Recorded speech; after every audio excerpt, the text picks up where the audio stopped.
Ladies and gentlemen, AMD is entering into a completely new market segment that I wasn't expecting. We got a bunch of Intel rumors and leaks coming up to talk about their stuff that they're working on, and the hackers who hacked the pipeline apologized. Let's get into the hot news. Everybody, I'm your host, Brett. Let's go over the hottest tech news that I can find on the internet. And if you want to suggest some tech news you want me to cover, you should totally join our Discord and submit it in the tech news channel, because that's where I would collect it and then put it here on this very show. Let's start off first talking about YouTube has aggregated the numbers to see how people open their videos, and hey guys, this is Austin is the top, or rather, hey guys is the number one greeting for every category. And it turns out that in tech, ladies and gentlemen is the number one, which just doesn't make very much sense to me, because I've never heard anybody say ladies and gentlemen in the tech sector, at least with everybody I watch. But have you found anybody who says it?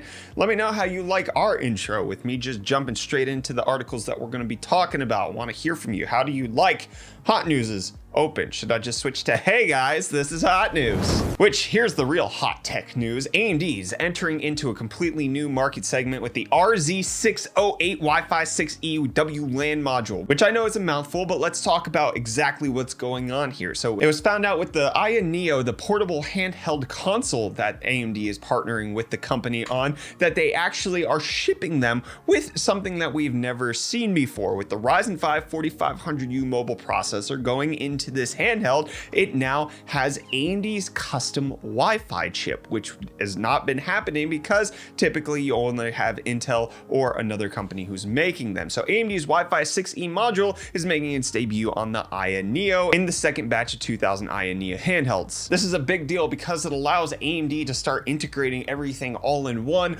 on their own subset and not have to be reliant on other companies to make certain parts. AMD now can have control over much more of the entire experience of things that they ship out if they make their own Wi-Fi module, thus removing them from Intel's grasp even more. But just so you know, AMD is not actually officially making these. It's actually a MediaTek thing. It's the MediaTek MT7921K module. AMD is doing work on it with custom integration projects and then sales, marketing, and support for all of that, and then slapping an AMD label on it. But MediaTek is the one who's OEM partnering for them. But again, this does allow AMD to have more control over their pipeline, more support for things directly, and not have to rely on other companies to bring out their own products. So in case you're thinking about building an all AMD system, you are going to have to try to find one of those Wi-Fi chips, my friends, because it's no longer just good enough to get a CPU, a GPU, and a motherboard, or the SSD that they had at one point, or the bike. And it's not good enough for you to be using your crappy keyboard that you're on, which is why I'm excited to talk about today's episode sponsor, Drop, and specifically their Enter keyboard. This is definitely the keyboard you should be looking at if you're trying to get an introduction into mechanical keyboards. You don't need to build your own. You don't need to spend hundreds of dollars. It's only 90 bucks and it ships immediately with international shipping, with over 1,000 units sold and a 4.5 star rating. The Enter is absolutely beautiful. You have your choice of black, green, or white, and it has an aluminum backplate which adds heft and makes it look and feel different from its all plastic competitors, and it doesn't really add on the price tag either. It has adjustable LED backlighting that isn't gamer RGB, so it'll fit in basically everywhere. And the Enter has premium functionality. You have a selection of Gateron yellow switches, which gives you a smooth typing experience, or Halo Trues for that tactile clicky typing experience. The keycaps are made from double shot PBT, which means that the legends are never going to fade or scratch off, so that you don't have to worry about them disappearing on you. And you can customize how the Enter looks with different keycaps from Drops. A big part of the mechanical keyboards is customizing the keycaps and getting it to look astounding. That's something that Reese spent a lot of money on while he was here in the US and then didn't take it back to South Africa with him, so now I have hundreds and hundreds of keycaps.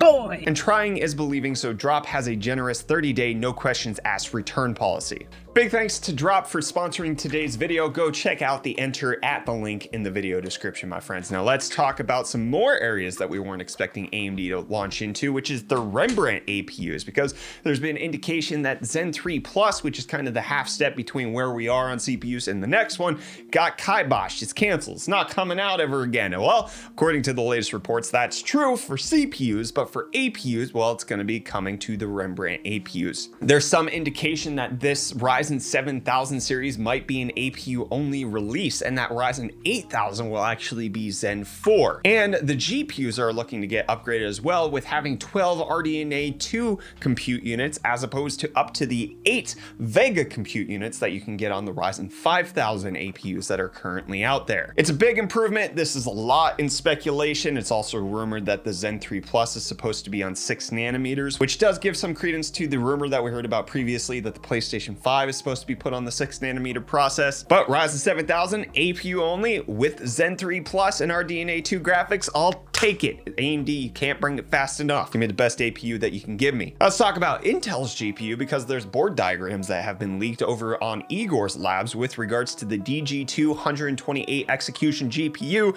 This is supposed to be the mainstream one that we're expecting to get from Intel that could actually compete with AMD and Nvidia, at least in the mid-tier market. There's not much to it other than obviously the diagram as you can see here. And there's another Intel rumor indicating that Alder Lake might be launching in November. This would only be 8 months after Rocket Lake launched, which was March 30th of 2021, November 2021. If the Alder Lake drops, would be one of the only times that Intel has launched 2 architectures in a singular year. However, given that the rumor is indicating that it is so late in the year in November, I'm going to personally expect that this gets pushed back, so it's actually going to happen sometime in 2022. That's my indication with it. Do you want Alder Lake sooner? Let me know in the comments. And do you want more VRAM on your RTX 2080 Ti? Well, a modder shows that it's possible. You could have up to 22 gigabytes of GDDR6 on your 2080 Ti. We'll leave a link in the video description for you to check out the guy who did that. And now you should check out the GameStop Bitcoin, Ethereum, and Dogecoin crypto update. GameStop.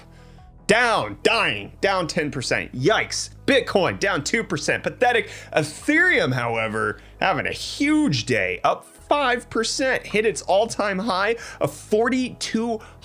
Ethereum is just severing itself from Bitcoin connection and going straight to the moon. It doesn't look like it actually needs Bitcoin to be surviving anymore, which is probably a good thing for the crypto market as a whole, which also Dogecoin going down is also good for the crypto market as a whole. Down 23% on the day, 44 cents. I'm not a market prognosticator, but I could see Dogecoin going back down to like 5 to 7 cents. And Chia is the big coin that everybody's now talking about. It's the new one with the new proof of time and space algorithm, but it seems like farming, also known as mining the coin, is causing huge failuring rates of the SSDs at scales with...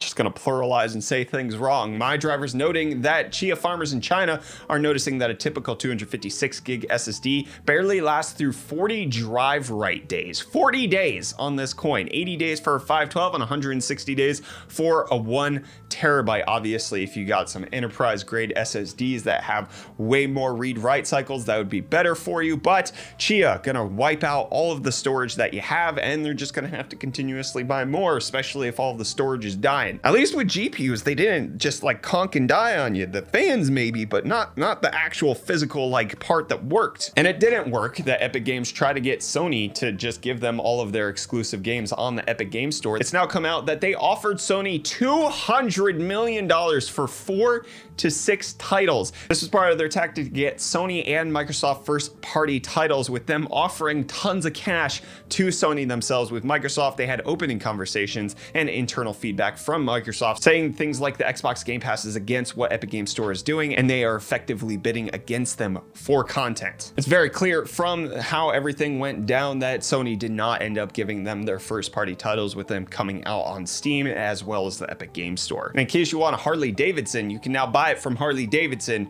or Livewire, since they're spinning off the brand of their electric motorcycle, Livewire becoming not only their first electric bike, but now going to be the brand under which it's sold. With them splitting it off, it probably makes a lot of sense. I don't see people who are into Harley Davidson culture really adopting, the ethos and the going forward of electric vehicles, specifically electric motorcycles. So now they're splitting it off, and it'll probably make it so that they make a lot more money, but they're not necessarily severing their entire current market audience. And iPhone's not going to be severed. In fact, it's going to be tacked on. iPhone 13 getting thicker, bigger bumps, baby.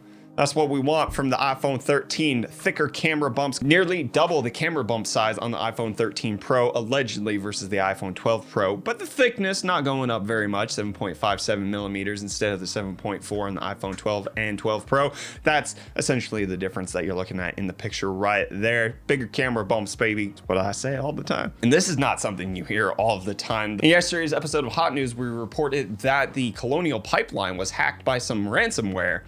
And it turns out that the people who were behind the organization, they didn't realize it would be such a big deal for them to hack a company that handles 40% of the entire US East Coast oil supply, with them coming out with an apology saying, we are apolitical, we do not participate in geopolitics, do not need to tie us with the defined government and look for our other motives. Our goal is to make money and not creating problems for society. From today, we introduce moderation and check each company that our partners want to encrypt to avoid social consequences in the future. That's admirable. I appreciate this. I'm glad that we're not likely to see it from this group again, but obviously it opens up the question of vulnerability of infrastructure to any sort of cyber attack.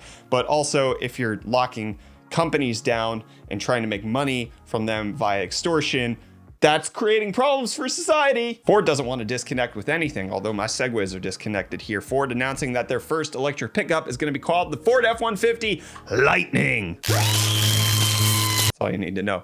And all you need to know about the latest Chrome update on iPhone and iPad is that you get a Dino widget, which allows you to play the Dino game from your home screen. You just boop on that Chrome Dino, and then you're off to the races playing that. And you could be off to the races learning about NVIDIA's new LHR GPUs. You can check out yesterday's episode of Hot News right over there. We'll see you in our another tomorrow thing. Mouth no work. Bye.